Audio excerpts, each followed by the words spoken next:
La Cafetera es un programa de radio que se financia gracias a las aportaciones de los oyentes. Si te gusta el periodismo que defiende y sientes que te acompaña, hazte mecenas y ayúdanos. Infórmate en radiocable.com/mecenas. Hola, Fer, María, soy Ana desde Barcelona y ya soy mecenas.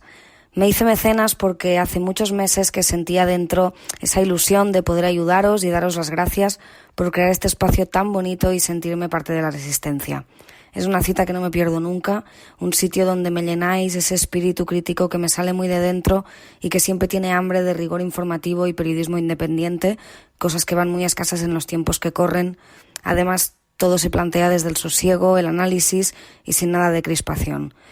Me siento muy identificada con vuestra mirada, con lo que podría ser el mundo, lo que nos gustaría que fuera, y me hacéis sentir que no estoy sola, que aún hay esperanza. Así que un abrazo muy fuerte a vosotros y a toda la comunidad cafetera.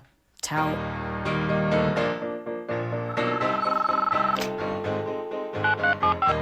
Son las 8:30 de la mañana.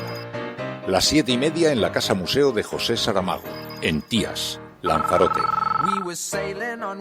Buenos días, mundo. ¿Quieres un café? La Cafetera. Dirige Fernando Berlín. En el programa La Cafetera de Radio Cable. Breve entrevista en Radio Cable. Durante 20 minutos en Radio Cable y dice todo lo que van a escuchar. Mañana en La Cafetera de Radio Cable. Radio Cable, que ha conseguido una auténtica primicia, ha entrevistado esta mañana y ha conseguido situar esa entrevista y lo que le ha dicho en los titulares. Con María Navarro y Pilar de la Peña. En mi comparecencia de la semana pasada no pude confirmarlo, pero hoy sí. Empezamos a estar en una fase de estabilización de la epidemia y comenzamos la fase de ralentización.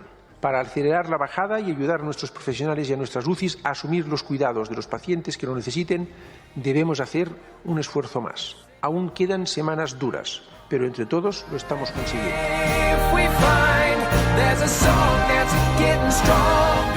Probablemente antes de fin de abril tengamos un primer candidato a vacuna de nivel mundial hecho con el virus completo. Todas las personas, todos los diseños que cumplen unos requisitos mínimos se evalúan inmediatamente por parte de los técnicos de la Agencia Española de Medicamentos y Productos Sanitarios y no está habiendo el más mínimo retraso burocrático. Deberán ser estos próximos días los que deberán determinar cuál pueda ser la resolución que finalmente adopte el presidente del Gobierno sobre la posibilidad de instar, en su caso, al Congreso una prórroga del estado de alarma. Hemos detectado que había un problema vinculado a un creciente consumo del juego online, de los juegos de azar y de apuestas, y para preservar la salud pública lo que hemos aprobado es la prohibición de la publicidad de estos juegos de azar y de apuestas en cualquier soporte publicitario, con la excepción del horario de la franja de la 1 de la mañana a las 5 de la mañana para televisión.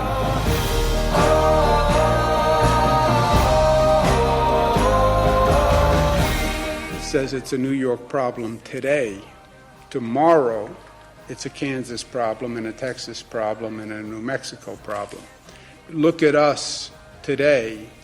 See yourself tomorrow.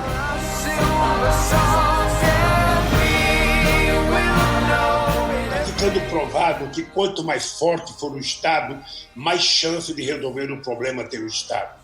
Aquela história de fragilizar o Estado, de privatizar o Estado, de colocar empresários para tomar conta do Estado, tecnicamente tudo quanto é lado, está provado que não tem resultado. Quem vai resolver essa crise é o Estado. Quem vai cuidar dos problemas do povo é o Estado.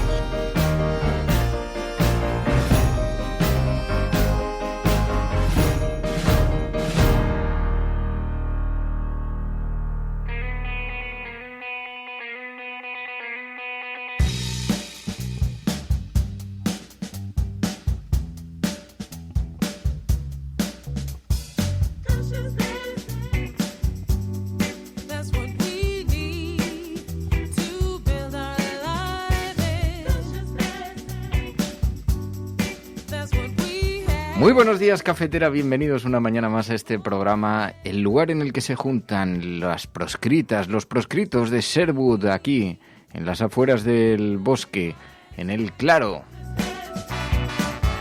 Muy buenos días a todos, un saludo muy especial a aquellas personas que están escuchando el programa desde el confinamiento y desde diferentes lugares del mundo. Además, hay gente que, bueno, nos dice, claro, porque yo voy siguiendo la actualidad a través de la cafetera, la actualidad de España, pero están en otros países y sienten que este programa es un hilo de Ariadna que les conecta con sus familias, con sus amigos. Bueno, vamos a hacer en primer lugar un análisis de cómo está la situación informativa, cuáles son las principales noticias del día que vienen recogidas desde las portadas de los periódicos a los informativos de radio y televisión. Observamos un poquito esa imagen, hablaremos de prensa internacional también con Pilar de la Peña, hablaremos también con Ana Pastor sobre series de televisión. Hoy vamos a hablar sobre Los Simpsons, sobre su capacidad predictiva. Sabéis que siempre se ha bromeado mucho con que todo se ha contado en Los Simpsons, todo lo que ocurre lo han avanzado en alguna ocasión Los Simpsons. Han hablado de un virus que se extendía desde Asia por el mundo, han hablado también de la llegada de Donald Trump a la presidencia de los Estados Unidos, han hablado de Hillary Clinton, la posibilidad de que terminase convertida en presidenta. Bueno, que eso no ha ocurrido, pero siempre se ha especulado con los vaticinios de Los Simpson. Vamos a hablar con Ana Pastor sobre este tema y luego escucharemos el relato de Ainhoa Goñi, hoy con la voz de Pachi Freitez, sobre la 9. Sabéis que esta semana teníamos noticia del fallecimiento de Rafael Gómez, el último español de la 9. Ahora el gobierno está preparando un reconocimiento oficial. Bueno, pues con esta imagen, con esta fotografía, con este simbolismo, Ainhoa Goñi ha colocado el foco sobre Rafael Gómez. Falleció en esta semana, lo sabéis, por coronavirus. Bueno, dentro de la ficción de Ainhoa Goñi no tiene el mismo desenlace, pero en todo caso nos gusta mucho, os va a encantar este relato. Bueno, y acompañando, ya sabéis, los mandos en el Enterprise, María Navarro. Buenos días desde el interior del armario de los mandos. Claro, una cosa es estar a los mandos, pero luego lo de estar en el armario es como que no concuerda mucho, ¿no? Bueno, depende. Pero bueno, muy buenos días. Depende. Es que lo del armario, que esta es una broma que hacemos muy recurrente aquí, para el que no lo captara el primer día, que no lo cogiera el primer día. Muchas veces cuando se hace un programa de radio el problema es que suena mucho eco si lo haces en una habitación normal. Por eso estáis viendo esas videollamadas que se hacen por televisión, se oye muchísimo eco en las habitaciones. Entonces en la radio el truco que tenemos es meter el estudio dentro del armario, por lo menos la cabeza, o sea, poner el micrófono dentro, rodearlo de ropa y estar hablando allí. Entonces ahora, María Navarro, descríbenos exactamente en qué situación te hallas. Pues mira, yo ahora mismo estoy como medio metida en el armario. O sea, estás de cintura para arriba. He corrido todas las perchas, ¿vale? Y entonces he metido un pequeño mueble y ahí encima tengo mi ordenador, la tarjeta de sonido, el micrófono. Y entonces, como he abierto las puertas del armario, yo estoy entre las puertas del armario. A mi derecha tengo una puerta, a mi izquierda otra, y lo que tengo enfrente es pues el fondo del armario, además con un post-it que me recuerda que no tengo que gritar. Ah, amiga mía.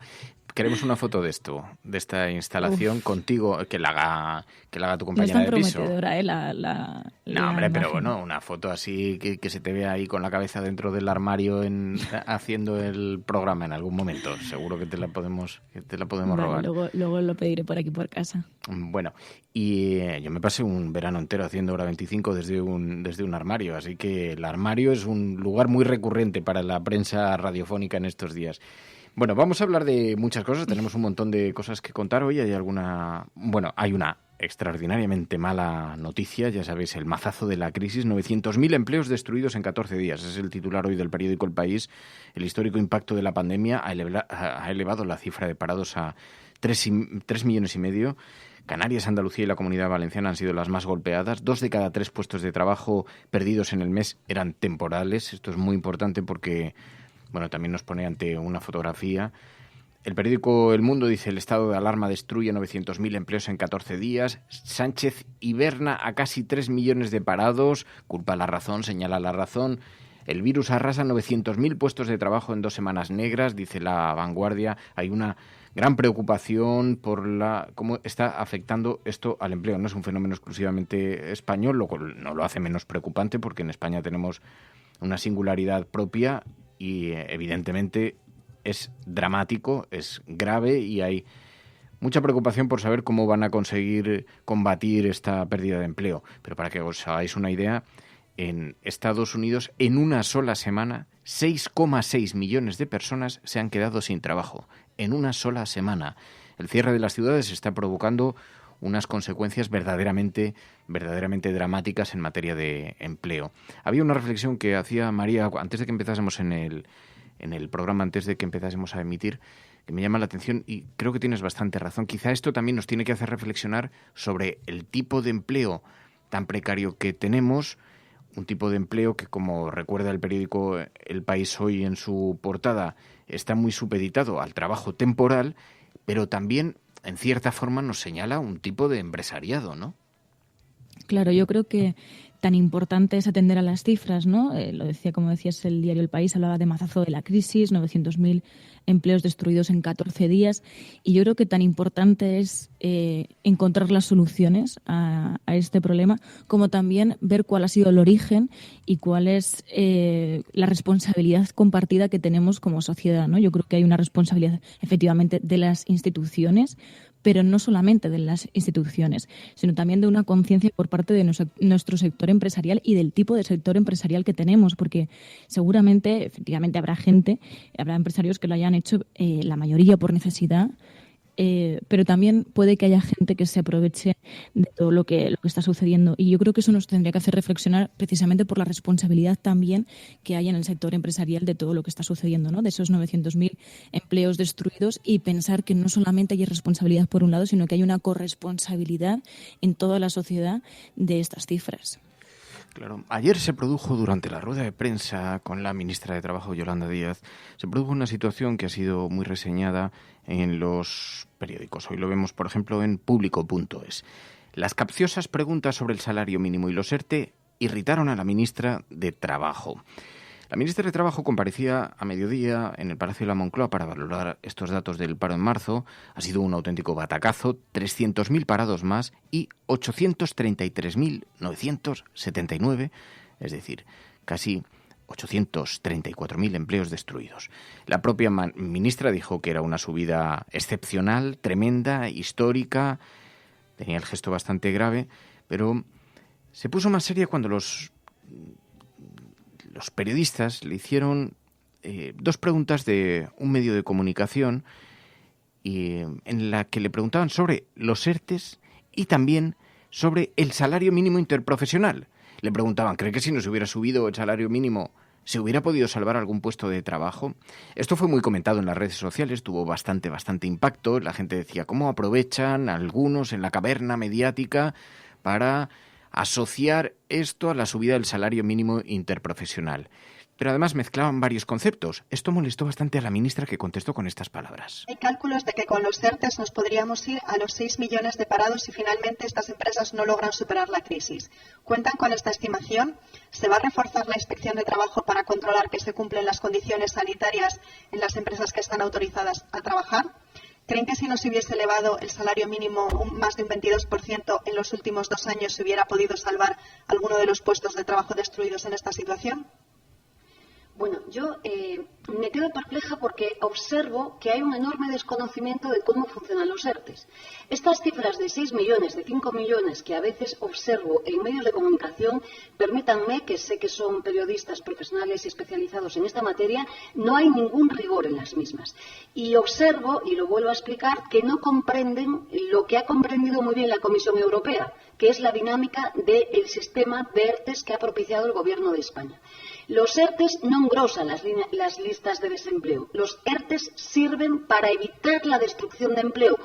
Por favor, seamos muy pedagógicos en esta cuestión. Piensen que los ERTES, como explicaba el ministro Escrivá, cuestan y disponen de ingentes cantidades de recursos públicos en la prestación de desempleo y en la exoneración de cuotas profesionales en un 100% y en un 75% justamente para esta medida. Por tanto, no hay 6 millones de desempleados, no los hay.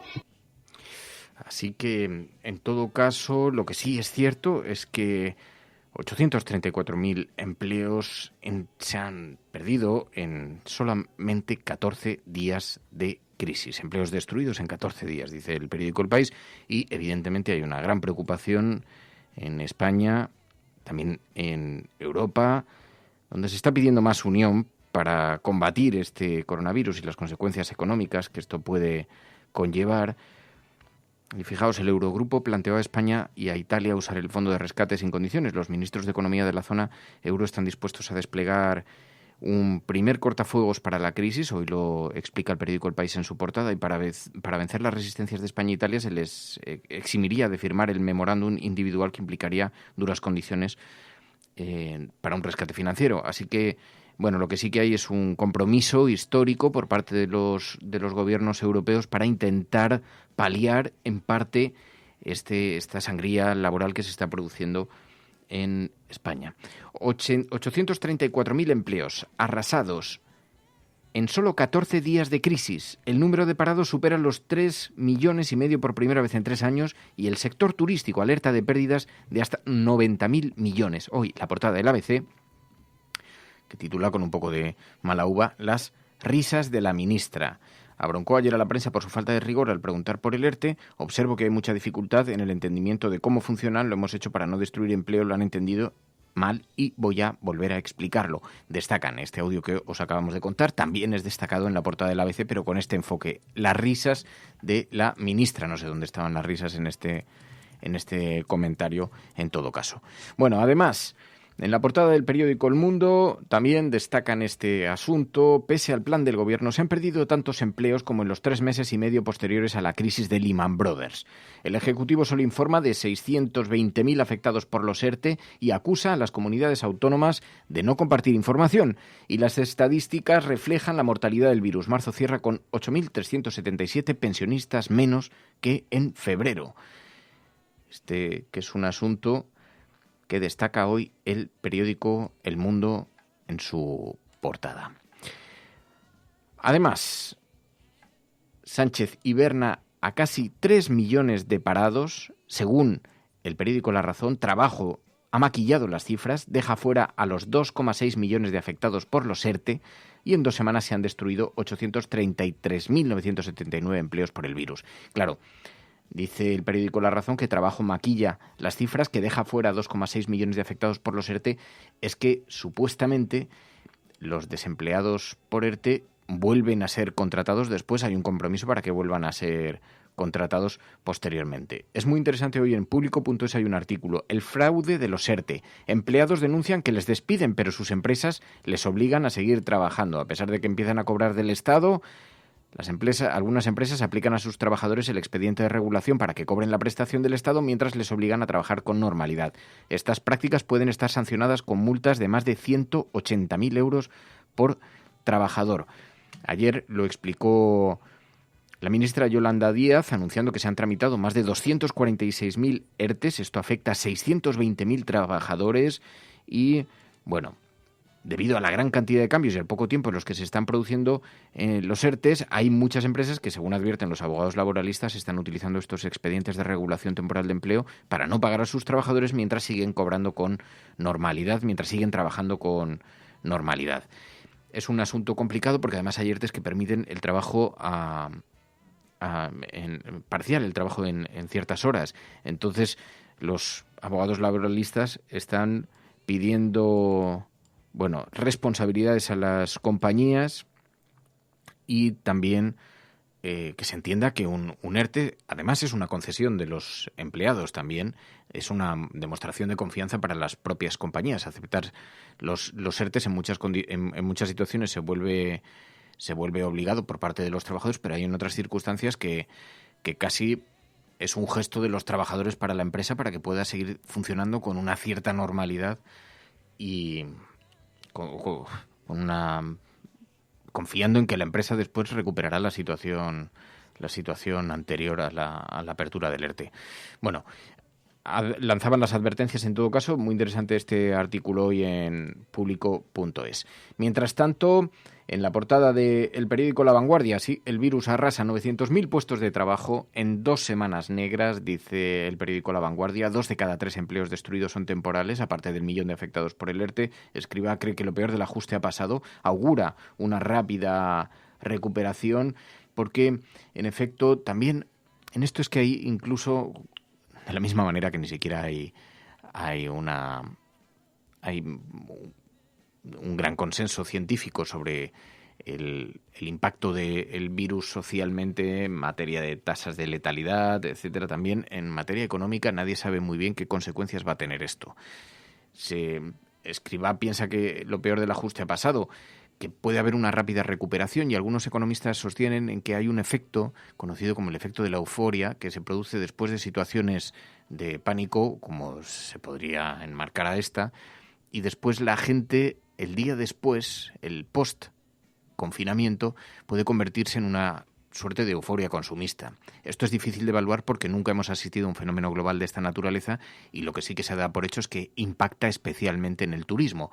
Y en un país como España, cuyo modelo productivo tiene un espacio fundamental reservado para el turismo, el impacto pues no parece que vaya a ser el mismo que con otras industrias de consumo, donde pues sí parece más fácil que esa euforia se demuestre. Pero vamos a ver cómo afecta todo esto al turismo, especialmente en un país que recibe muchos visitantes extranjeros y que, sin embargo, cuya imagen internacional, pues ha quedado muy debilitada por ser uno de los epicentros, junto a Italia, uno de los epicentros europeos del coronavirus. Así que nadie sabe muy bien cómo va a afectar tampoco esto en materia de turismo. Mientras tanto, mucha preocupación también por las cifras de los fallecidos en el coronavirus y también alguna esperanza. El ministro de Ciencia, Pedro Duque, dice que España está liderando la investigación para encontrar la vacuna contra el coronavirus, que habrá candidato a vacuna antes de final de mes, decía el ministro de Ciencia. Tenemos muchos centros científicos españoles trabajando, como ya saben, varias líneas de búsqueda de vacunas.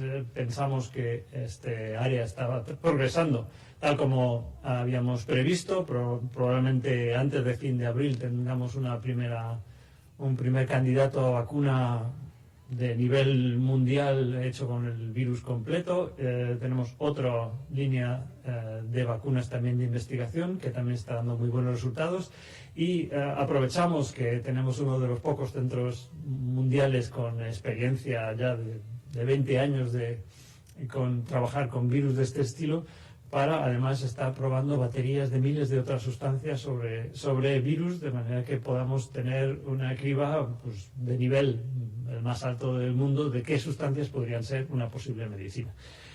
Así que esa es la buena noticia del día. España, más cerca, es una de los países candidatos a encontrar esta vacuna, porque tiene uno de los 2 centros más reconocidos internacionales en la investigación sobre el coronavirus, más de 20 años trabajando sobre estos coronavirus, un centro muy especializado y, como dice Pedro Duque, la posibilidad en el horizonte de que encuentre la vacuna y que incluso haya una primera candidata de vacuna antes de final de mes.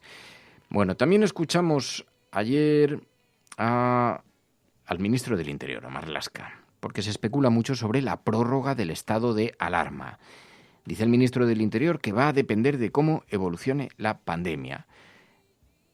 Ahora, eso sí, ya os advierto que, aunque en materia más de especulación que de información, porque abiertamente el gobierno no lo dice, pero hay mucha especulación y algún editorial ya lo maneja, ya lo contempla hoy en la prensa, sobre si el gobierno ya está pendiente, ya está planificando esa prórroga del estado de alarma. Si lo está discutiendo ya, si ya lo tiene sobre la mesa.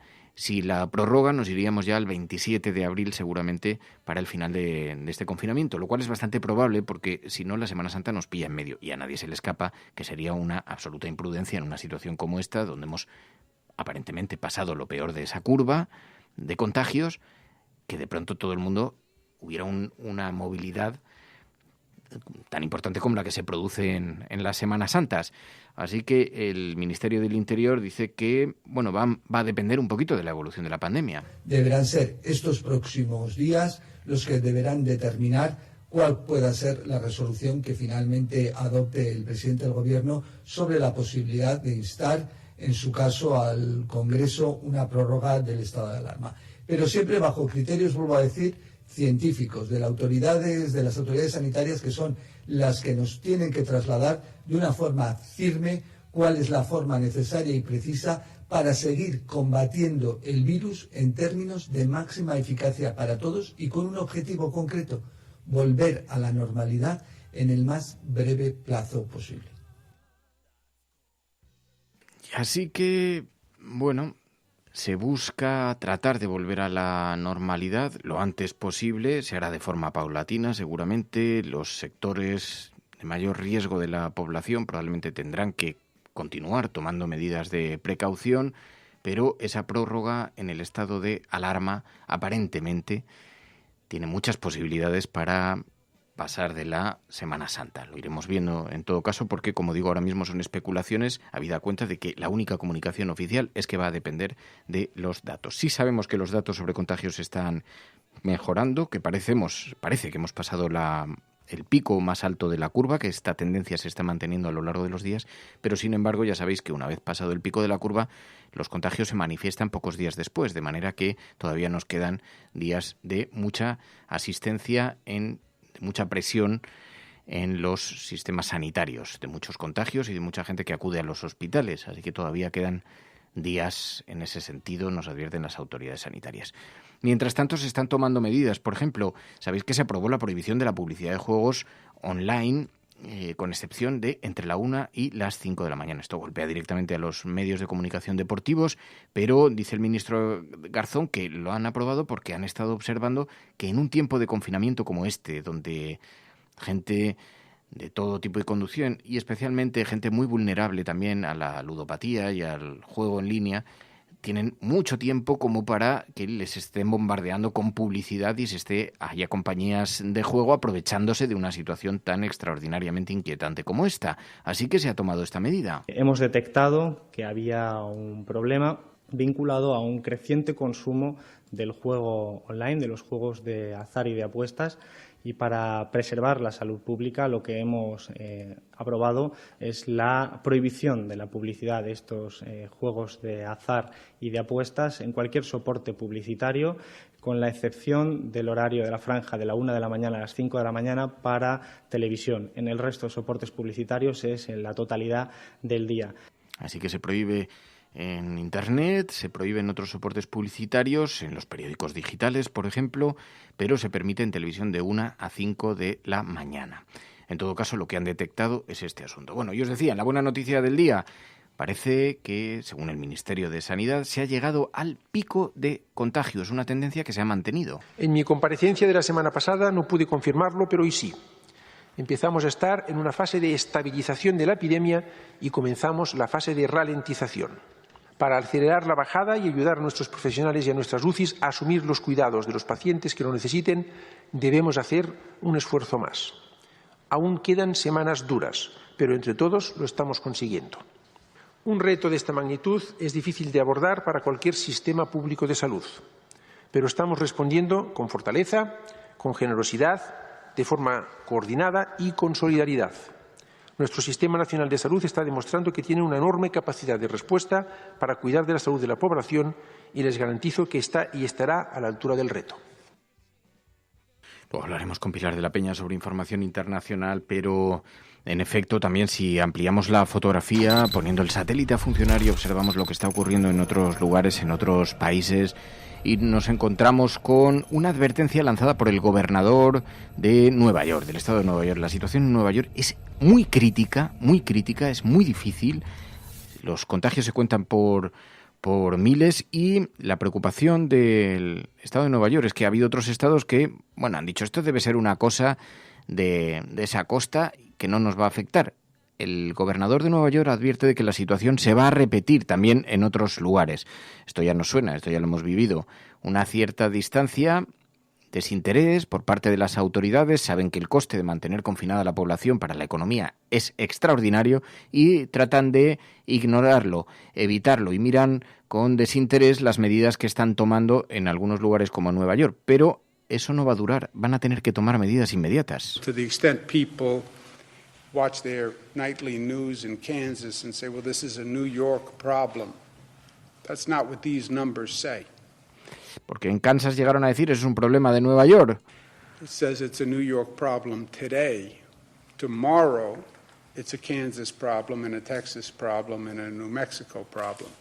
That's why I say to my fellow governors and elected officials all across this country, look at us today, see yourself tomorrow. En efecto, miradnos a nosotros hoy y os estaréis viendo a vosotros mañana, porque lo que ha demostrado el coronavirus es que tiene una gran capacidad de propagación, una muy alta capacidad de contagio y que la propagación además se hace inevitable en un mundo como este tan hiperconectado.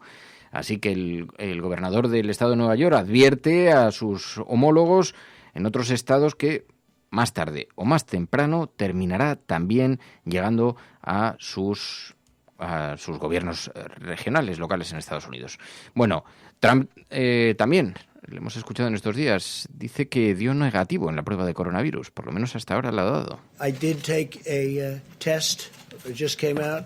This is from the White House physician. You may have it. Just came out. I just took it this morning. And I took it. It took me literally a minute to take it.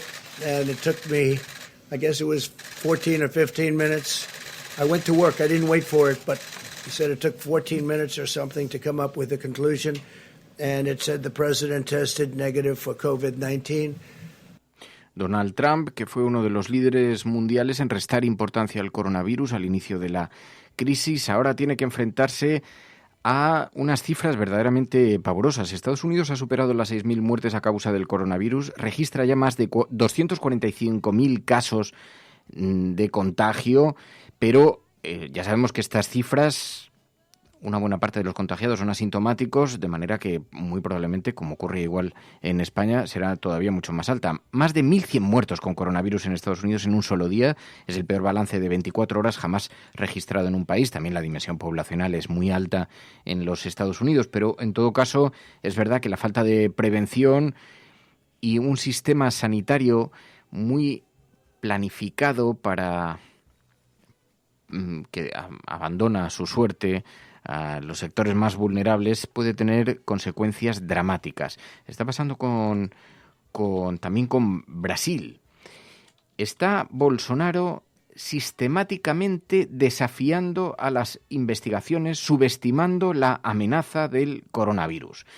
Aislado, desafiante, el presidente del país sudamericano califica al virus como un resfriado miserable. Es el único líder de una nación grande que todavía cuestiona las medidas de confinamiento para combatir la pandemia y hay mucha preocupación internacional por las consecuencias que esto pueda tener para la población de Brasil. Bolsonaro todavía sigue incluso cargando contra sus ministros. Dice que tienen poca humildad para conducir la crisis, es el último negacionista del coronavirus, sigue ignorándolo, opta por evitar tomar las medidas, opta por la economía antes de hacerlo por la salud, se pelea con los gobernadores que intentan imponer cuarentena, habla de gripecilla, mientras pide a los estados que toman medidas, que acaben con el confinamiento, que reabran las escuelas y los comercios. Dice insultantemente que a los brasileños esto no les va a afectar, son capaces de entrar incluso en una alcantarilla sin que les suceda nada.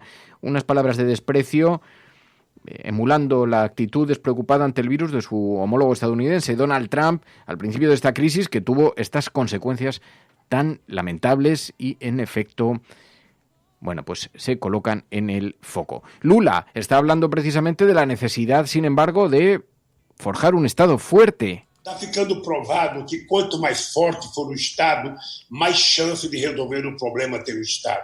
Aquela história de fragilizar o Estado, de privatizar o Estado, de colocar empresários para tomar conta do Estado, tecnicamente tudo quanto é lado, está provado que não tem resultado. Quem vai resolver essa crise é o Estado. Quem vai cuidar dos problemas do povo é o Estado. O que é preciso é um Estado forte para tomar decisão y un Estado democrático para ejecutar. Eso decía Lula. Mientras tanto, en fin, las muestras de solidaridad se siguen escuchando en todos los terrenos. También seguimos observando cómo la creatividad, el ingenio y también la colaboración se está abriendo en este tiempo de confinamiento. Bueno, el que ha reaparecido es Manu Chao. Manu Chao ha reaparecido con una canción durante la cuarentena. Soñé con otro mundo, decía Manu Chao. Enseguida vamos a hablar también de la agenda de la cafetera, de la agenda más allá de las informaciones que vienen recogidas en las portadas de los periódicos. Pero antes, Manu Chao soñando con otro mundo.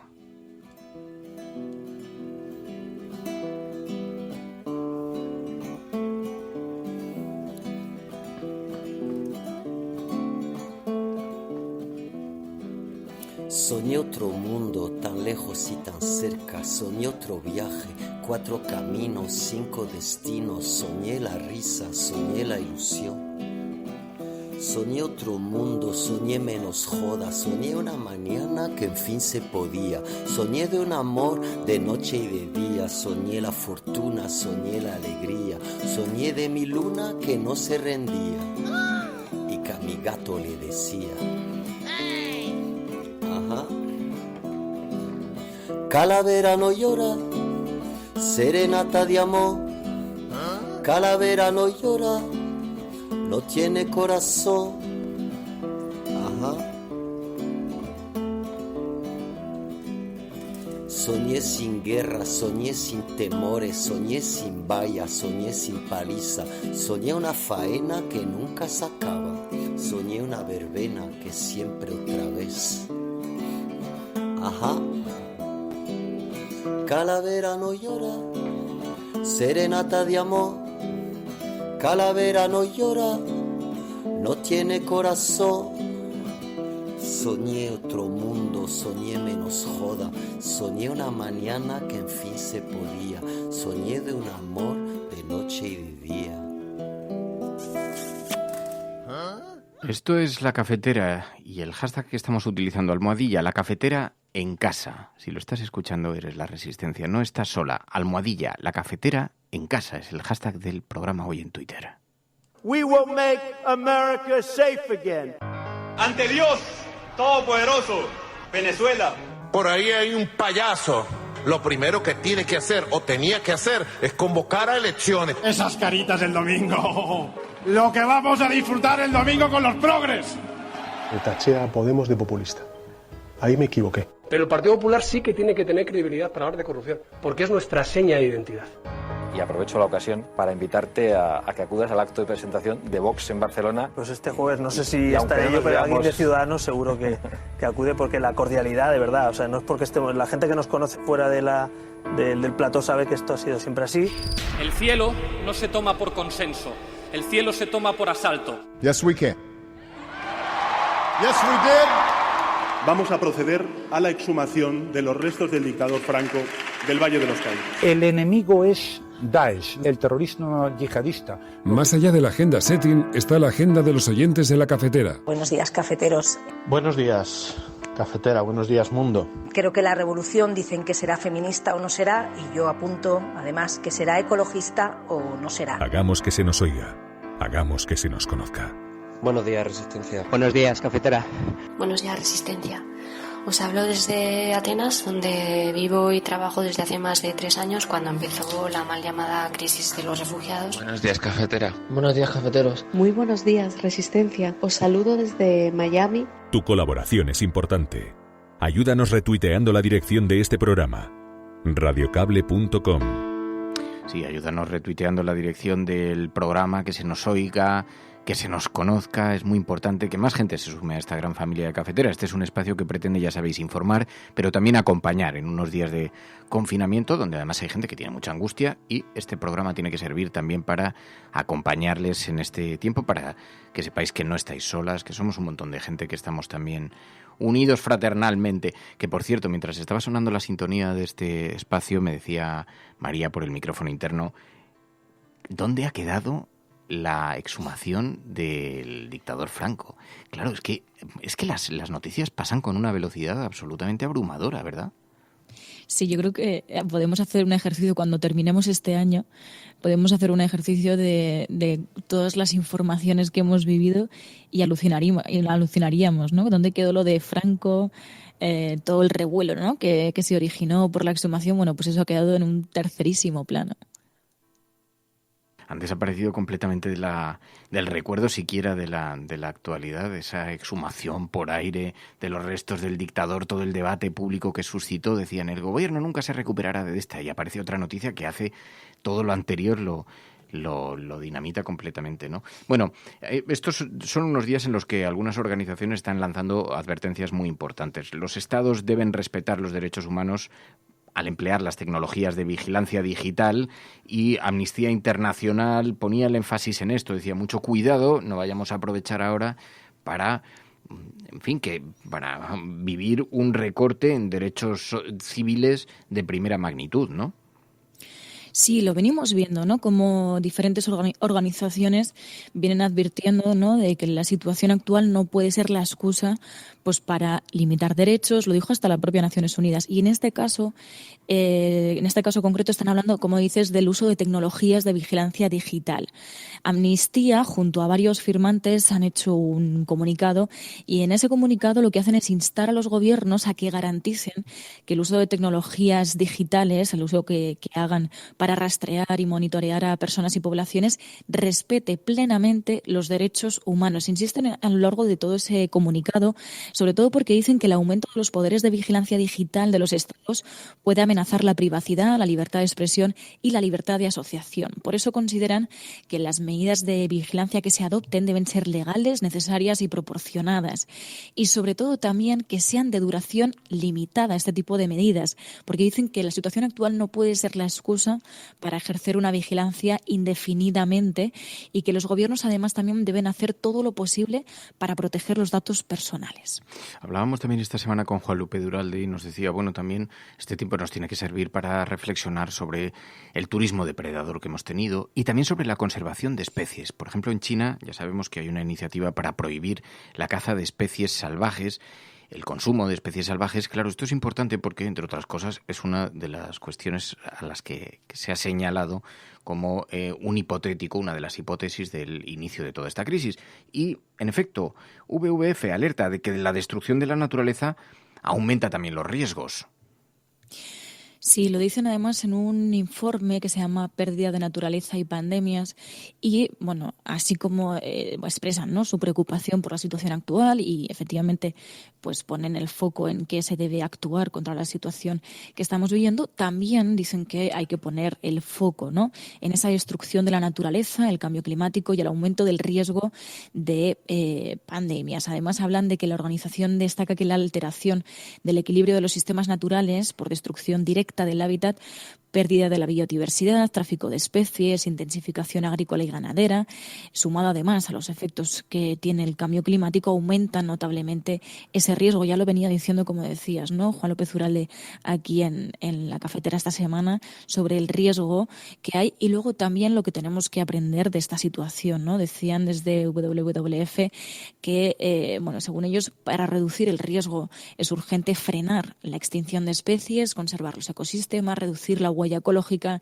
luchar contra el cambio climático y asumir que la salud de los humanos depende de la salud del planeta, como ya venía también advirtiendo, como decíamos ayer a lo largo de la agenda de la cafetera, como ya advertía desde organizaciones como Greenpeace, ¿no?, que pues ante la suspensión de la cumbre del clima no se debe dejar de lado que se debe seguir luchando contra el cambio climático porque la destrucción del planeta sigue avanzando. Luego, además, hay otros asuntos porque, claro, hemos visto muchas imágenes también. Los grupos ecologistas decían, estos días las imágenes. Yo he insistido mucho en los canales de Venecia cristalinos, con peces, en el tiempo en el que ha desaparecido el turismo. Esto es algo que no recordaban los habitantes de esa ciudad. Y también estamos viendo como algunas ciudades se reduce la contaminación de forma demoledora. La caída del tráfico ha reducido la mitad de la contaminación en las principales ciudades, en algunos lugares como España, ¿no, María?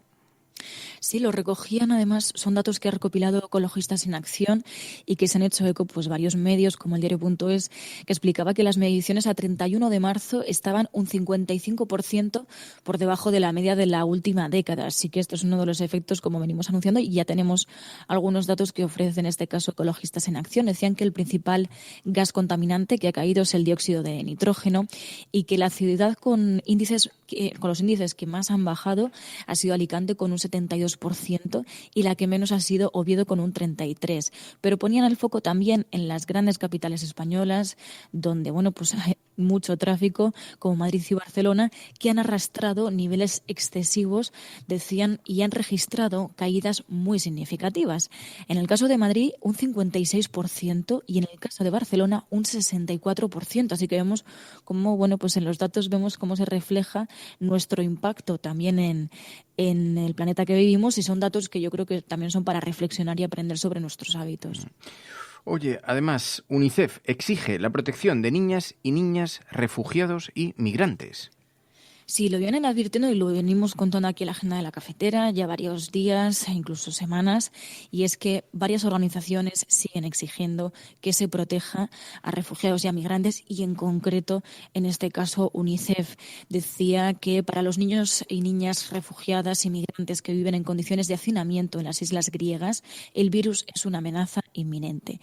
Piden además el traslado al continente de todos los niños refugiados vulnerables en línea con las medidas de salud pública, y como decíamos, pues piden esa protección de niñas y niños refugiados y migrantes en esta situación, y que pues se tomen ya medidas para proteger a este colectivo de la población. Lo venían diciendo también desde varias organizaciones como Médicos Sin Fronteras, ¿no?, que se debe actuar ya en los campos de refugiados ante esta situación y se debe proteger a todas estas personas que están en condiciones de hacinamiento.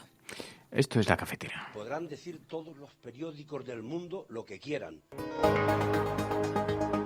Secessionist parties in Catalonia have wasted no time following the reconvening. Vamos a esta hora con información de último minuto. A esta hora en España, el ex vicepresidente del gobierno... En España finaliza el recuento de votos en los comicios municipales y autonómicos con una participación del... En las últimas semanas hemos podido comprobar cómo los medios de comunicación internacionales... Imagínense cualquier lector de la prensa extranjera que descubre que al que se propone para el Banco Mundial... A Spanish nurse who helped treat 2 Ebola victims in Madrid has tested positive for the disease herself. Spain announced that a nurse is the latest to be diagnosed.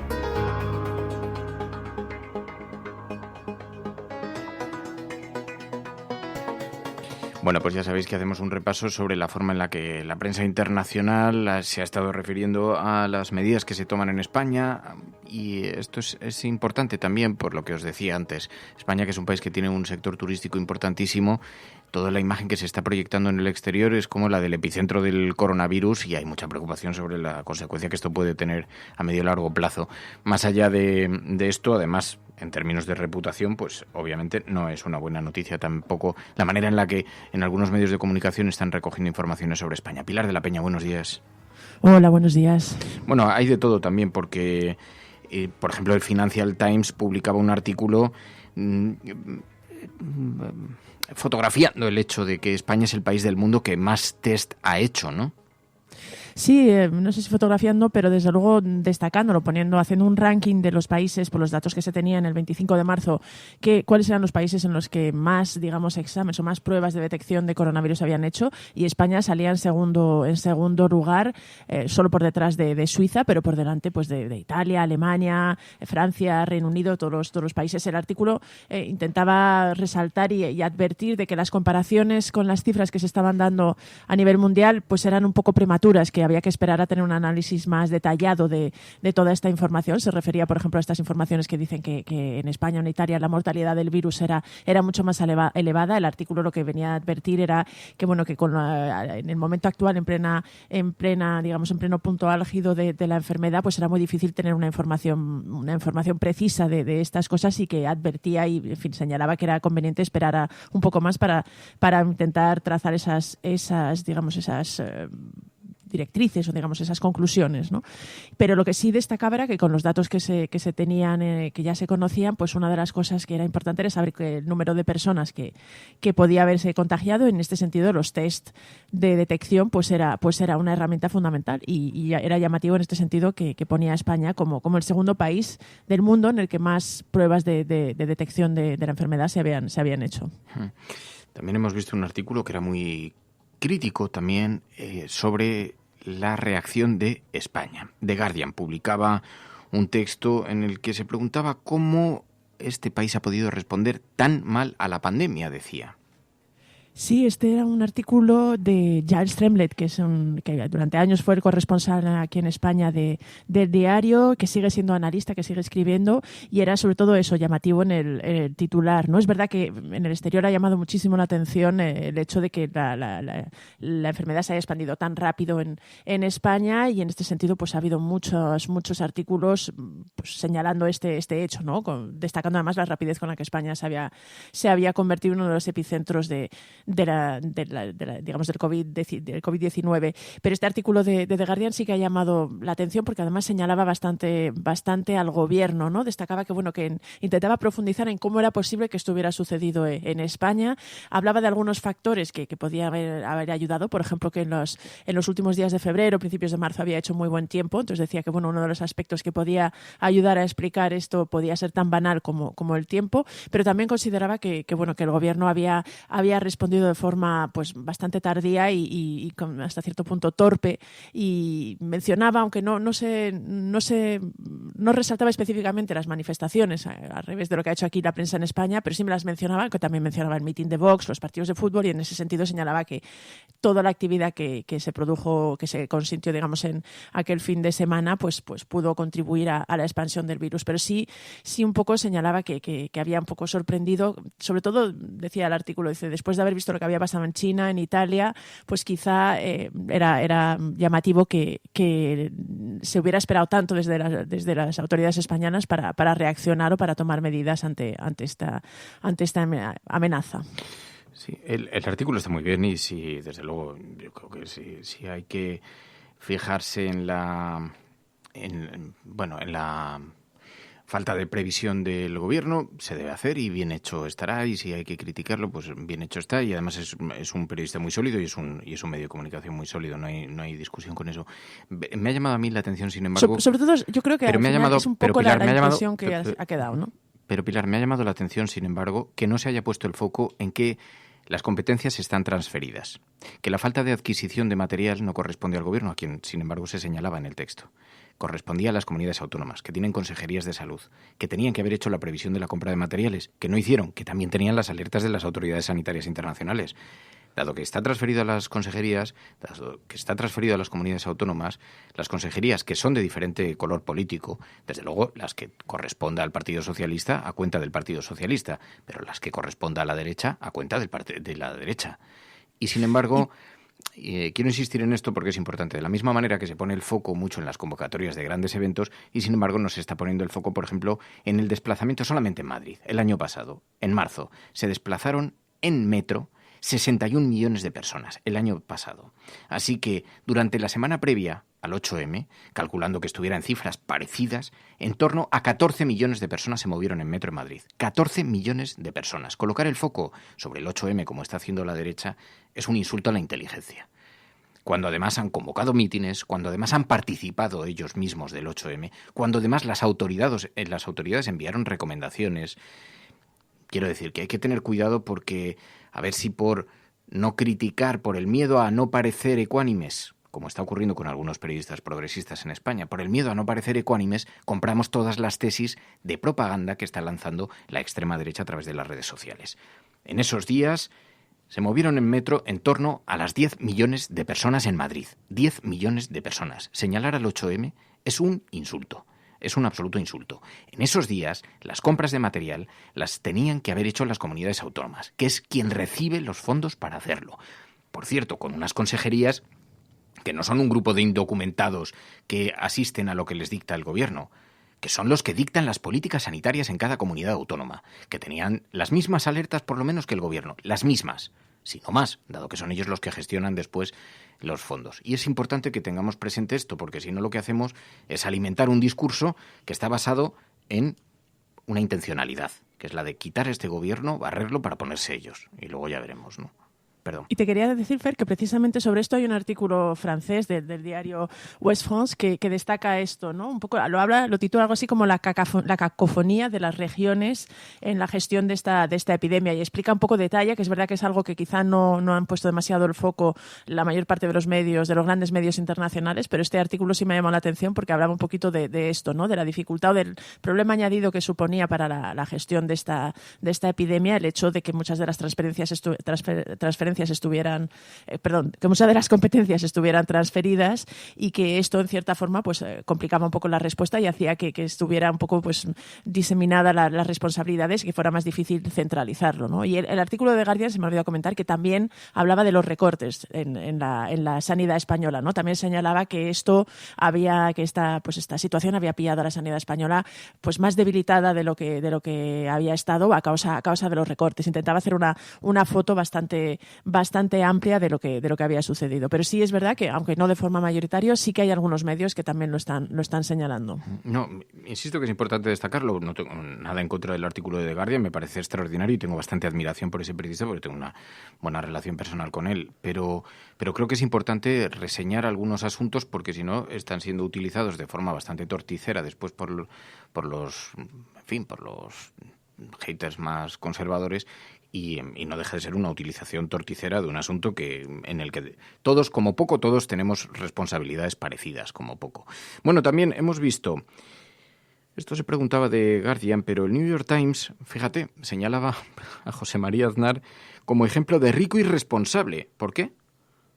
Bueno, ya lo comentamos esta semana, ¿no? Es un artículo que ha llamado mucho la atención. En realidad, el artículo del New York Times, el reportaje, hablaba un poco de cómo pues bastante ricos europeos, así era como los titulaba, o sea, es decir, pues miembros de la élite, digamos, de la clase social más elevada, habían aprovechado, entre comillas, o se habían dedicado durante cuando se empezaba la decreción del estado de alarma o las distintas medidas de confinamiento que en cada país se habían aprobado, para huir a sus, entre comillas, a sus segundas residencias para pasar allí esta época de confinamiento. Y el artículo destacaba que lo que habían hecho era había expandido el miedo y la ira, ¿no? Se centraba en concreto en una isla, o principalmente en una isla en Francia de Noirmoutier, cerca de Nantes, a donde habían llegado, pues había duplicado la población en prácticamente en un par de días de muchos ricos adinerados franceses que habían decidido ir a pasar ahí la cuarentena, ¿no? Y en este sentido destacaba un poco cómo la población estaba bastante indignada, alertaba un poco de la irresponsabilidad y del egoísmo de estas élites que habían decidido, pues eso, escaparse de sus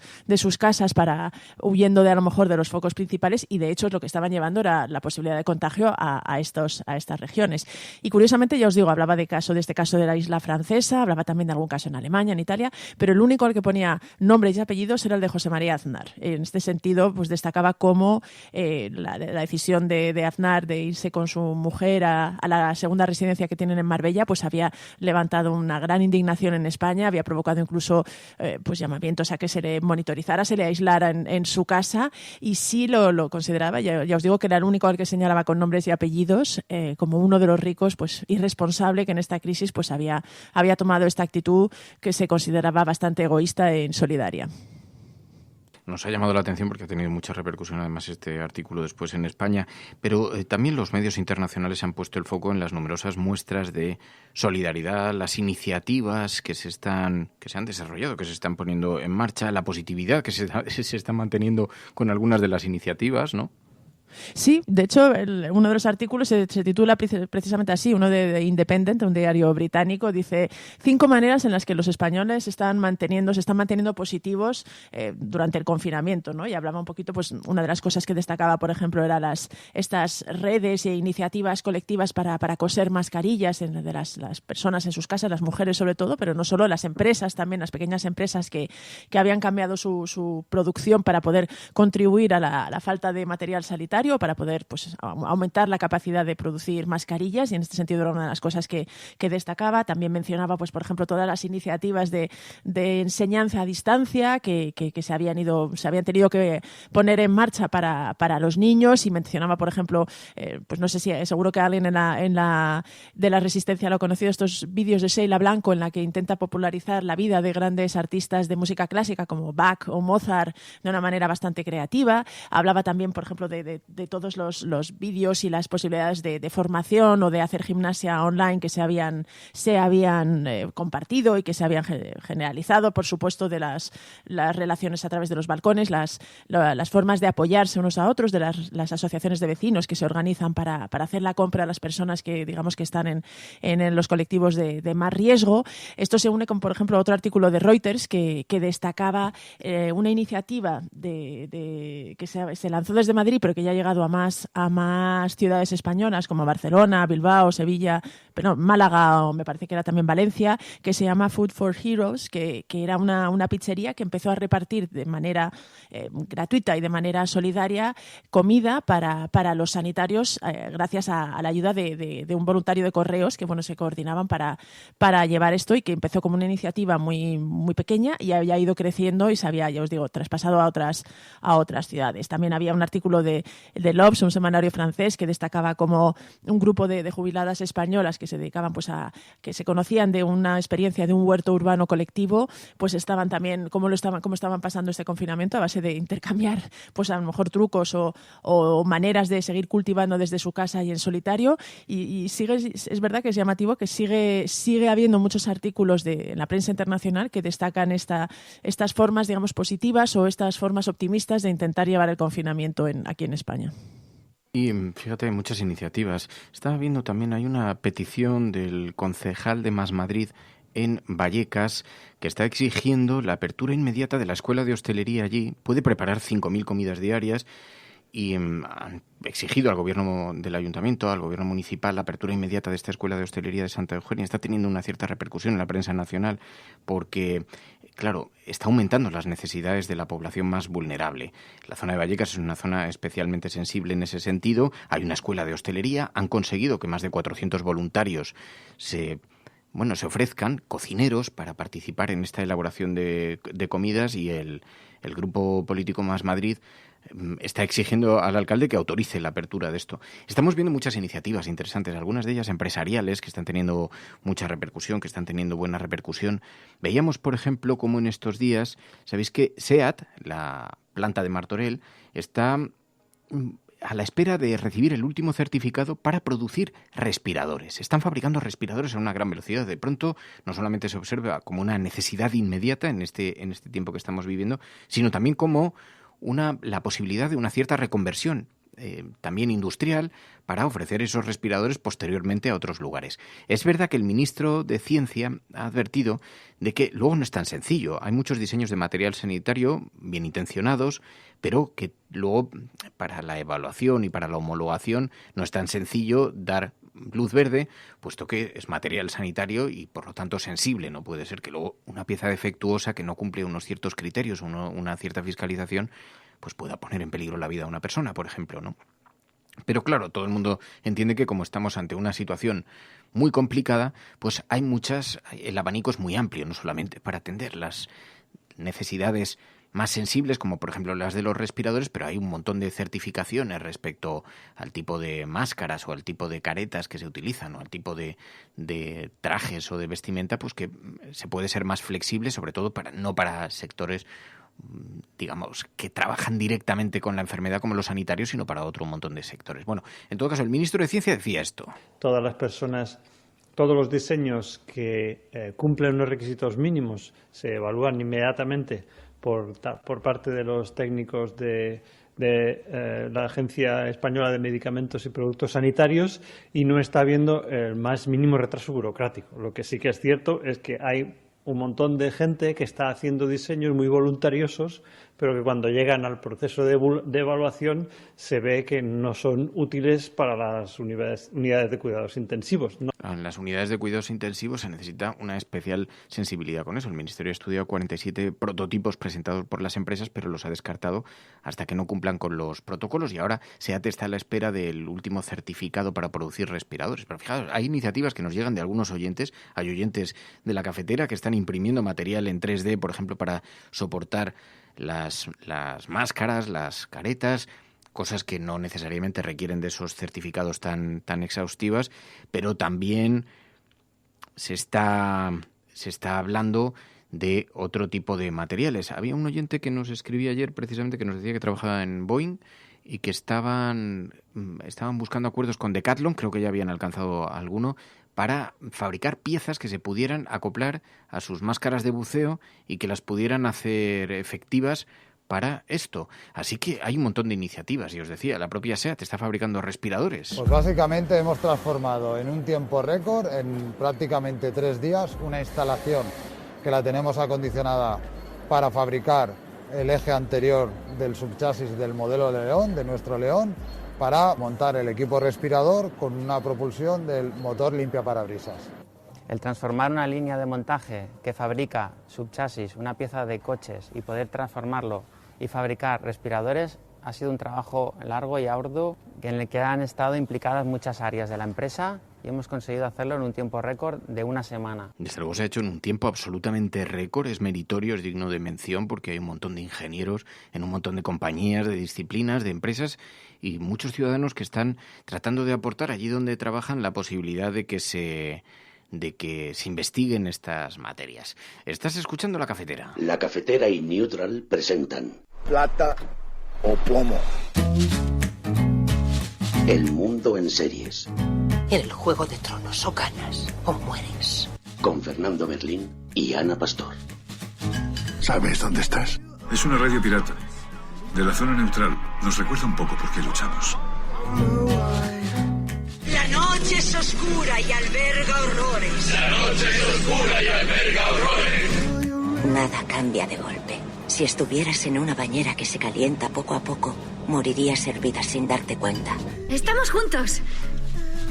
Somos un trío. ¿Nosotros vivimos románticamente juntos? Hola, habla con Walter White. Usted dijo que estaba casi muerto, ¿vale? Dijo que moriría en cualquier momento. Éramos capaces de ser y hacer todas esas cosas porque estábamos informados por grandes hombres reverenciados.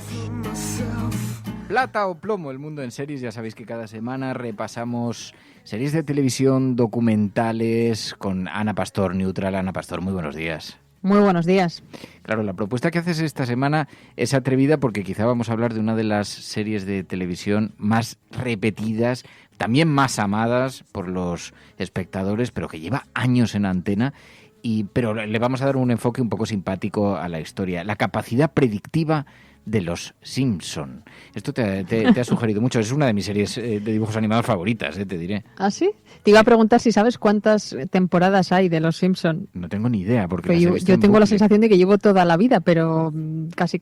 No tengo ni idea. ¿Son muchas o qué? 30. ¿30 temporadas? ¿30 años haciendo capítulos? Eso he leído en la página oficial de quien lo Bueno, es produce. posible porque realmente... Es todo un exitazo, ¿eh? Es un exitazo, claro, pero eso nos retrotrae a la más tierna infancia, desde la más tierna infancia viendo los Simpson. Claro, no es raro que hayan acertado con algunos de los sucesos de actualidad que luego siempre se ha atribuido como esa capacidad para predecir eventos políticos a los creadores de los Simpson, a los guionistas de los Simpson. Y hemos visto algunos momentos verdaderamente memorables, ¿no? Sí, la verdad es que ahora hablaremos del tema del coronavirus, ¿no? Y de cómo ha corrido por las redes. Tú preguntabas en las últimas horas también ayer quién te podía ayudar a ver que habían conseguido predecir los guionistas, pero esto se lleva diciendo hace muchos años, ¿no? Si quieres nos ponemos a hacer la lista. Una de las más icónicas, la llegada de Trump a la presidencia. Dice que hemos heredado del presidente Trump un agujero en el presupuesto. ¿Cómo es de grande, secretario Van Houten? Es la ruina. ¿El país arruinado? ¿Cómo es posible? ¿Recuerda que la última administración decidió invertir en los niños norteamericanos? Error total. Los desayunos equilibrados solo sirvieron para crear una generación de delincuentes superdesarrollados. Y con el baloncesto nocturno solo aprendieron a trasnochar. ¿Qué hay de mi promesa de fabricar el mayor videobús del mundo? No queda dinero para ello. No. Le han preguntado muchísimas veces a los guionistas si fue así o no, y lo que ellos explican es que en uno de los capítulos, efectivamente, se hace una broma, una coña, o como queramos decirlo, con 2 palabras, presidente Trump, cosa que después ocurrió. Me da la sensación de que hay consenso que esa es la más acertada, o que pasaría un fact-check, vamos a decir, si hablamos de cosas que los Simpson han conseguido predecir, la de Trump. Porque luego han hablado de muchas cosas. He leído una entrevista en The Hollywood Reporter a uno de los guionistas de los Simpson que decía que en realidad ellos predecir no predecían nada. Lo que pasa es que se fijaban en acontecimientos de los años 70, 80 y 90 y claro, el mundo es bastante cíclico. Ocurren cosas que se suceden. En el caso de Trump era una personalidad en los medios de comunicación en Estados Unidos antes de iniciar su carrera política, pero ya era un gran empresario y además participaba en medios de comunicación y además era un tipo muy histriónico y eso hizo que los... Muy conocido, sí. Y muy conocido hizo que los Simpsons se fijasen en un capítulo con ese pequeño guiño que de pronto se convirtió en presidente de los Estados Unidos. Pero si te vas a YouTube hay un montón de vídeos de las 8 cosas que predijeron. Claro, hay algunas que son más irónicas. Cogidas con... No, y cogidas con pinzas, ¿eh? Un poquito. Lo que pasa es que estos días Hay una muy divertida, muy divertida, es decir, para que veamos hasta el punto de las cosas que se les atribuyen, es cuando Fox compró Disney, ya en el 98, ellos ya decían, en la serie aparecía un cartel que juntaba los nombres de ambas compañías, ¿no? Y todavía no había ocurrido. O sea, que entraban, según estas teorías, hasta en apuestas de tipo económico, no solo por lo de Trump, sino también por este tipo de ejemplos. No entiendo. Apuestas económicas de pensar que va a ocurrir algo que luego efectivamente se produjo. Fox y Disney se convirtieron en lo mismo. Hay una que es inevitable por la que te pregunte. No sé si te va a hacer mucha gracia que te haga esto. Te imagino que sabes por dónde voy. Claro, me lo imagino. Las teorías acerca del tratamiento en los medios. El tratamiento informativo. Quiero. Quiero llamar al orden a este cónclave secreto de los medios del país. Estamos aquí para inventar la próxima crisis falsa que pondrá a los ciudadanos donde deben estar, en cuartos oscuros, pegados a sus televisores, aterrados de saltarse los comerciales. Bueno, creo. NBC, estás aquí para escuchar, no para hablar. Hay que recurrir al clásico susto de salud pública. Una nueva enfermedad. Nadie es inmune. Es como el verano del tiburón, excepto que en lugar de tiburón hay una epidemia y en lugar de un verano es todo el tiempo. Detesto ser el sujeto que mata todo lo que los demás aman. Le encanta ser ese hombre. Pero, Janice, tenemos normas. No puede ser una enfermedad inventada. Lo único ético que hay que hacer es liberar un virus mortífero entre el público. Aquí hay algo que estábamos guardando, pero no ha sido probado. Ven aquí, NBC. Bueno, ciertamente creemos en las pruebas, pero yo...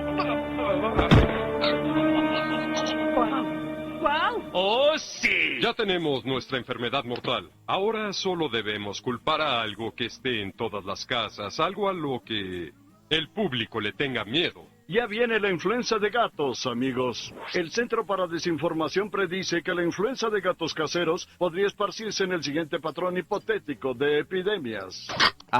Las conspiraciones de los medios de comunicación para alarmar a la ciudadanía. Eso sí, le inoculan el virus al de la NBC. Eso, es curioso que elijan NBC, lo cual indica que el guiño no pretendía ser salvaje y no Fox News, por ejemplo, en su momento. Igual es que en ese momento no existía todavía Fox News. Pero bueno, me parece bien. Los Simpson, claro, tienen que hacer crítica de todo y los medios no estamos exentos. Solo faltaría, ¿no? A pesar de que Los Simpsons se emite en en varios medios de comunicación de todo el mundo. Pero sí, es otro de los debates que está ahora sobre la mesa, ¿no? El tratamiento informativo.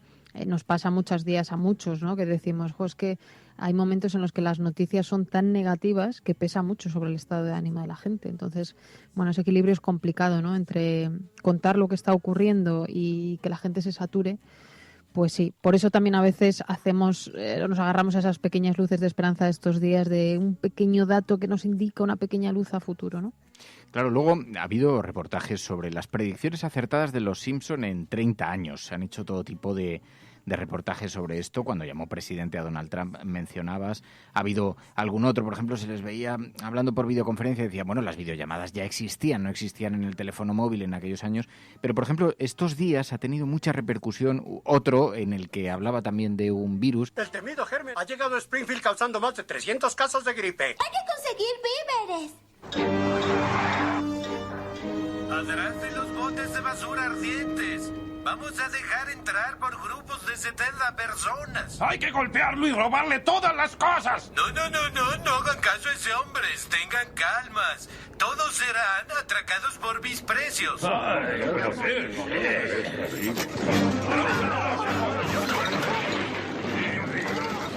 ¡Queremos una cura! ¡Queremos una cura!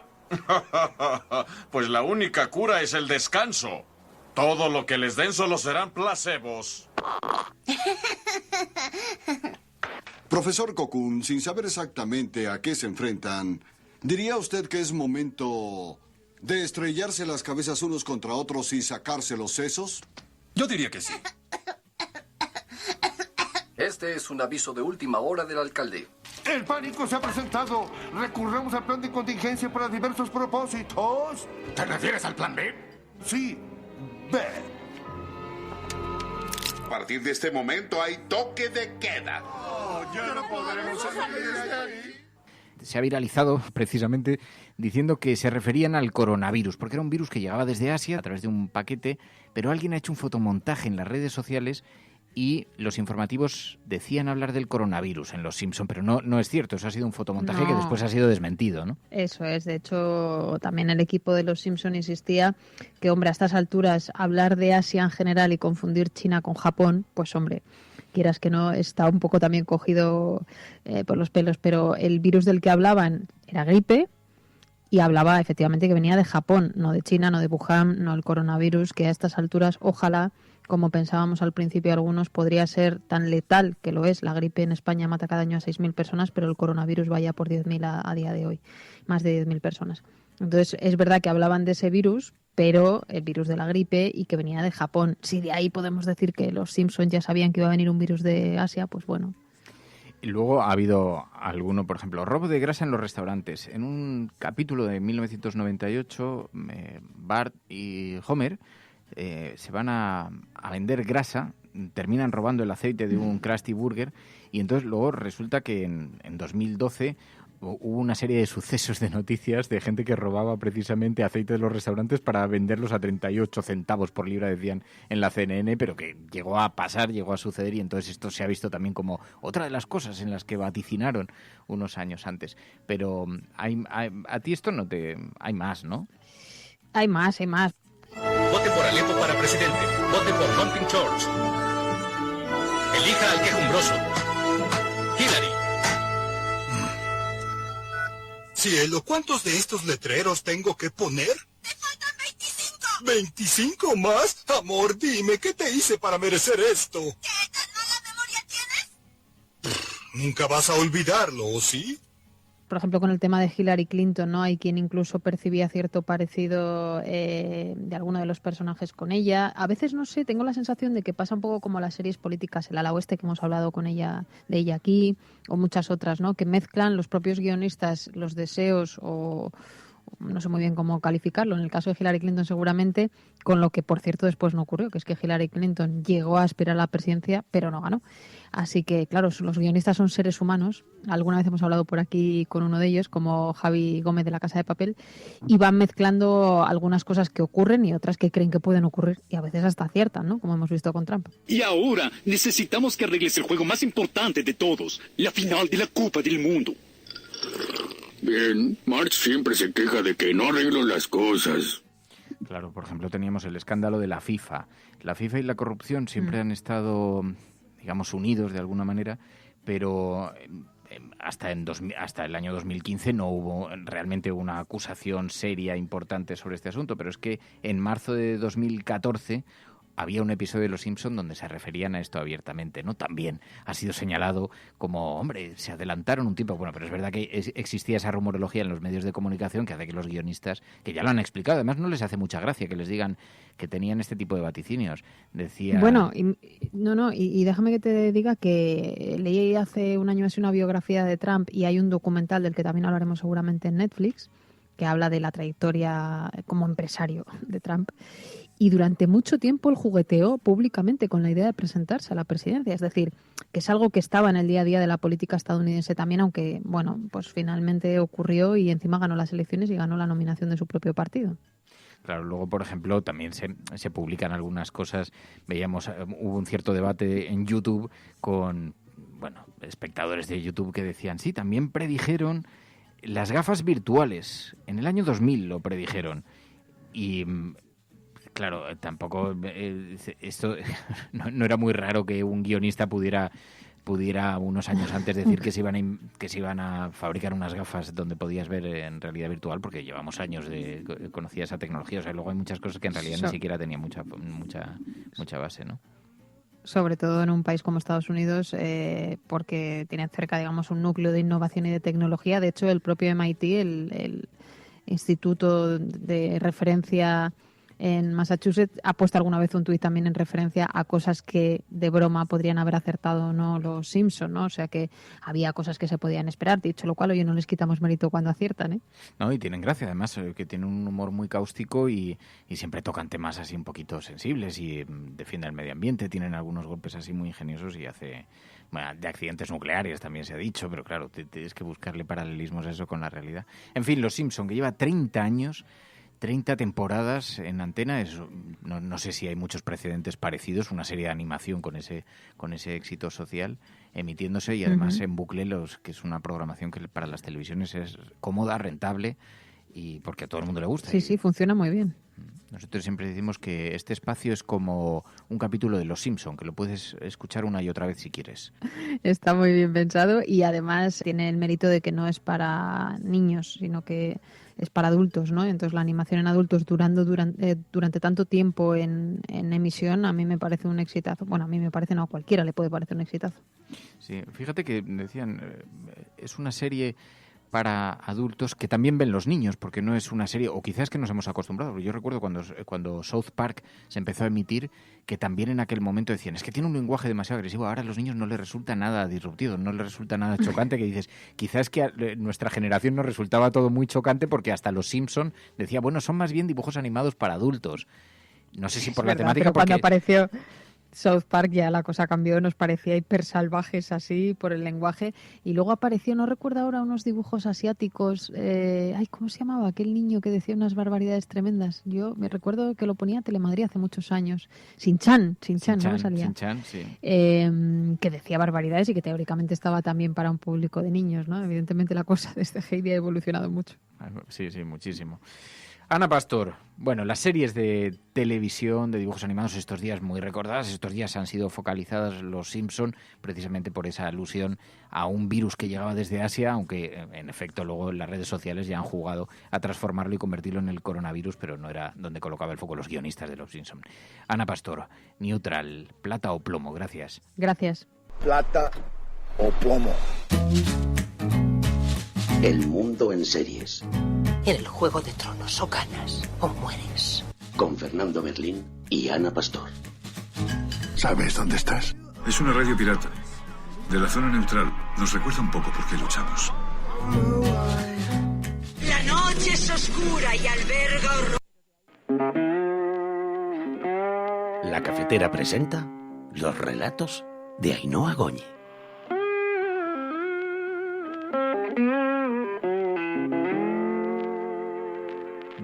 Los viernes de relato, los viernes de cuento aquí en La Cafetera, ese pequeño regalo que nos trae cada semana Ainhoa Goñi. Ainhoa Goñi, buenos días. Muy buenas, ¿cómo estás?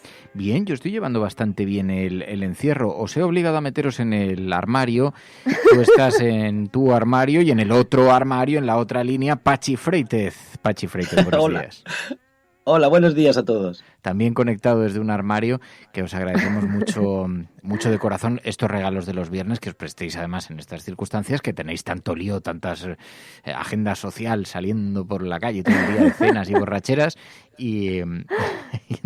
Bueno, total, ¿qué tal estáis llevando este encierro? ¿Cómo lo vais llevando? La verdad es que muy bien. Yo pensaba que lo iba a llevar mal porque, pues eso, soy una persona muy social, salgo mucho y la verdad es que no paro.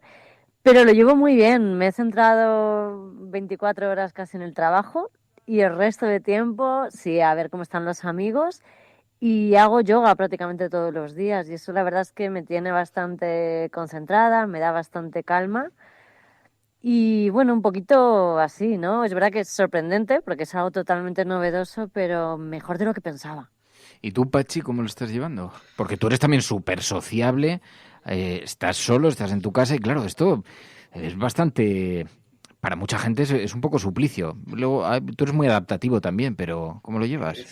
Bueno, es un poco a ratos. La verdad es que tantos días solo en casa se hace un poco largo, sobre todo porque yo además es que yo tampoco dispongo de un balcón al que poder asomarme y aplaudir y saludar al vecino y todas estas cosas. Porque mi apartamento está en el último piso, veo un buen trozo de cielo, pero tampoco veo más, entonces mi aislamiento es doble. Pero bueno, tengo la nevera como la de Homer Simpson, llena de cervezas, y a base de eso, pues vamos sobreviviendo, a base de eso y de videollamadas. Oye, y el relato de hoy, Ainhoa, has escrito un relato que está un poco relacionado con esto, ¿no?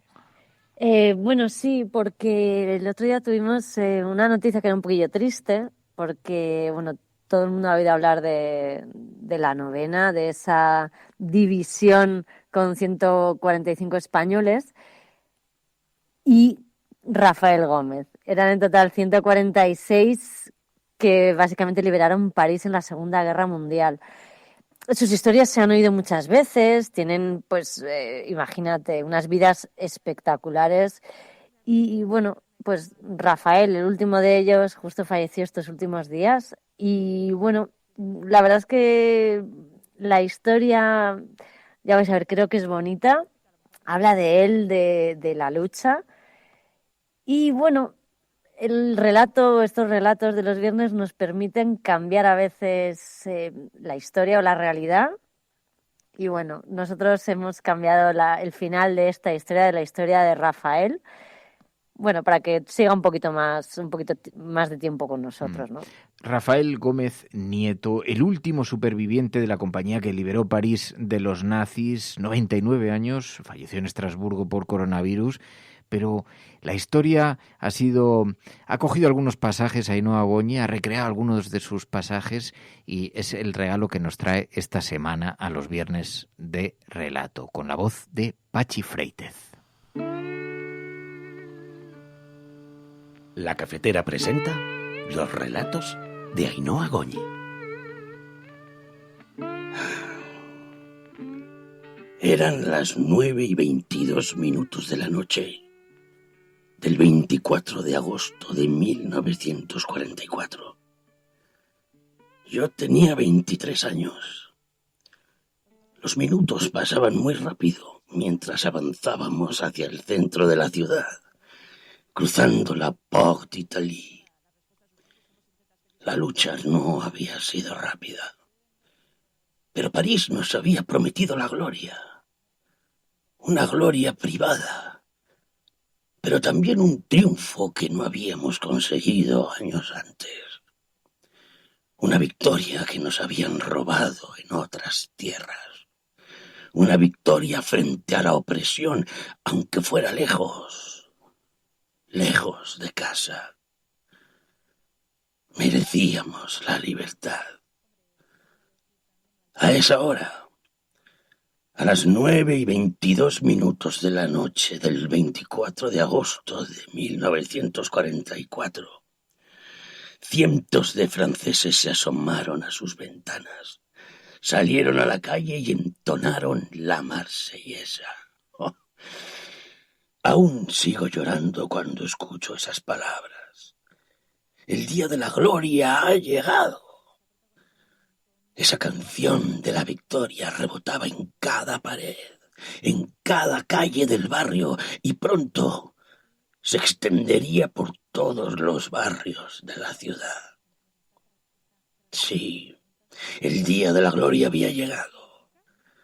Se acercaba el día de la liberación. Cientos de ciudadanos nos abrazaban y nos besaban sin parar. Y se dieron cuenta entonces de que sus héroes no hablaban su lengua. Pero da igual el idioma del héroe mientras luche contra el tirano. ¡Carajo! Nosotros éramos la 9. 146 hombres que defendieron una nueva tierra de un enemigo al que conocíamos bien. Tenía otro nombre, pero también era un tirano. Nosotros hicimos historia a las 3:30 de la tarde del 25 de agosto de 1944, porque a esa hora el ejército de Hitler se rindió ante nuestras fuerzas, nuestra valentía y nuestros tanques. Entramos con blindados tatuados con los nombres de nuestras batallas, esas que recogían a nuestros héroes caídos en nuestras casas y que ahora quedaban tan lejos. Brunete, Ebro, Guernica, Belchite, Madrid. Teníamos hasta un Don Quijote, porque para locos, nosotros. Y el primer blindado que entró a la plaza del Ayuntamiento de París, a la plaza, se llamaba Guadalajara. Toma ya. No olvidaré en mi vida el primer beso que me dio una francesa. Fue cerca de ahí, en la Rue de la Cité, frente a la Catedral de Notre Dame. Como en los cuentos, una chica preciosa me agarró de la mano, me acercó a ella de un tirón y me besó despacio, como si no tuviese nada que hacer en todo el día. Y me dijo: «Tu es le premier soldat français que j'embrasse». El primer soldado francés al que besaba, decía, y yo me eché a reír. Francés, dice. Y yo le dije, muy castizo, perdón, mais je suis español. Que era español, vaya. Y ella se echó a reír y volvió a besarme. Estos franceses. Y Notre Dame nos miraba impasible. Ella, Notre Dame como yo, ha sufrido en su cuerpo el paso del tiempo y las catástrofes. Hemos sobrevivido a las guerras, a los cambios, a los ataques. Ambos fuimos heridos. Ella ardió entre los ojos del mundo y lucha por recuperarse. Y yo, enfermado del nuevo terror que envuelve a este nuevo mundo del que a veces poco entiendo. Y sí, ella está en reparaciones, en manos de los mejores, con obreros que trabajan para curarla, para arreglar el daño que el fuego le ha causado, esas llamas que todo lo consumen. Y yo estoy aquí, en manos de los mejores, de los héroes sin capa y sin armadura, en manos de médicos que luchan para que llegue a cumplir 100 años, porque ahora solamente tengo 99. Y aunque sé que estoy mal, estoy jodido, creo que he estado peor. Soy un superviviente, me cago en la leche, que he sobrevivido a 2 guerras y a 2 tiranos. Y acabamos con uno, ¿eh? Porque la enfermera que me mira todo el rato con los ojos más dulces que he visto nunca, no sabe que yo estuve en el nido del águila, que soy un guerrero, leñe. Sí, la 9 también fue la primera en llegar al refugio final de Hitler. Lo que no me atrevo a contarle es que me llevé una cámara de fotos y un juego de té del tirano. No quiero que piense mal. Esto duele, claro. Pero ya le he dicho, aunque no sé si me ha entendido, que me dolió más el tiro que me dieron en la guerra y que aún así me recuperé. Yo le sonrío, pero ella no se da cuenta. La veo preocupada y de verdad no sé por qué, porque yo he pasado cosas peores y sé que saldré de aquí. Pero también sé que ella me sonríe. Mira los números de la pantalla, se pone seria, apunta cosas y se vuelve a ir. En la guerra tuvimos que improvisar muchas veces. Tú haces un plan sabiendo dónde está el enemigo, pero el enemigo cambia, se mueve o se hace más fuerte y hay que adaptarse. Eso ha pasado también ahora. Me han dicho que el enemigo es duro y que van a probar una cosa experimental. Que si les dejo. Me han explicado 1000 cosas, pero yo no necesito que me digan que están haciendo todo lo posible por salvarme la vida. Lo que ellos no saben es que no pienso rendirme. Esta es una batalla y no pienso dar tregua. He pasado infiernos estos días. Cómo cambian los enemigos en las guerras. Cómo han cambiado las guerras de este mundo. Pero el día de la gloria ha llegado. Me llamo Rafael. Son las 9:22 de la noche del 31 de marzo del año 2020. Y salgo del hospital después de ganar la 3ª guerra de mi vida. Junto a mí, hace años, tuve a mis 145 compañeros de la 9.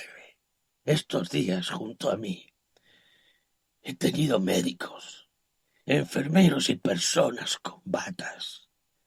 Ellos son mi 9 del siglo XXI.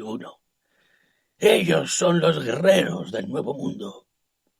No he podido besar a la enfermera por eso de evitar contagios y tal, pero vaya, que le he dicho que era más guapa que la primera francesa que me besó y mucho más dulce. Y además sí que me sé su nombre.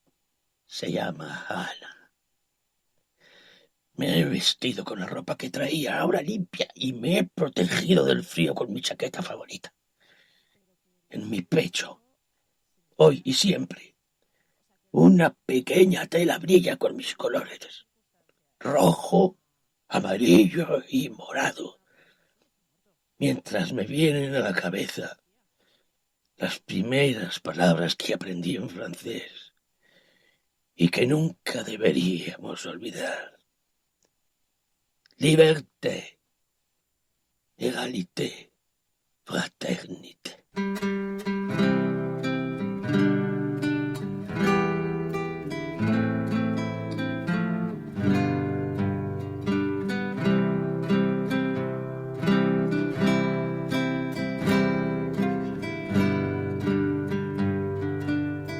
La Cafetera es un programa de radio que se financia gracias a las aportaciones de los oyentes. Si te gusta el periodismo que defiende y sientes que te acompaña, hazte mecenas y ayúdanos. Infórmate en radiocable.com/mecenas.